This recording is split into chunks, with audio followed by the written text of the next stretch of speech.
This would happen with Mueller. They tried to scare people into ratting on Trump. It didn't work. They were overcharged. And I hope some of these people will have their case revisited. Senator Lindsey Graham there telling Sean Hannity last night Mueller tried using scare tactics on witnesses. All this is that DNC lawsuit against the Trump campaign has been dismissed. When I bring in the former independent counsel, Fox News contributor Ken Starr. Sir, good morning to you and welcome back to our program here. Graham's saying the worst thing you can do is overcharge somebody, because once you do that, the rest of the case begins to fall apart. What do you think about what he was laying out with Sean there, sir? Yeah, well, he's a great senator. He's a great lawyer. I would just offer a friendly amendment. The worst thing you can choose to do is to charge an innocent person. But overcharging it sounds sort of the same thing, right? But you think the person has done something wrong, but then you overcharge to put pressure on them. And so, yeah, it's a very very unethical practice to engage in this kind of conduct. And that's why, Bill, we have an inspector general to look into these kinds of charges. And, of course, we're looking forward to that report. So it's a very serious matter. Well, you got an inspector general, you got a federal prosecutors, too. The inspector general looks at the inside workings of the government. The prosecutor looks at all of it, those who are no longer in government included. We'll see where that goes. Here's the tweet from the White House. The president says, such a great victory in court yesterday on the Russian hoax, he writes.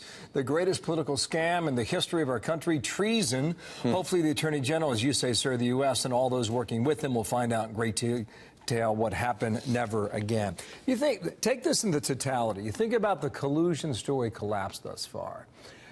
You think about the Michael Cohen prosecution that folded about 2 weeks ago that had to do with the payments of Stormy Daniels, et cetera. And you think about the DNC lawsuit involving WikiLeaks that was dismissed by a judge appointed by Bill Clinton just this week. And so you have a string of court cases that have been run through the legal system that have hit dead ends. What does that tell you from a legal perspective about maybe what comes next or not?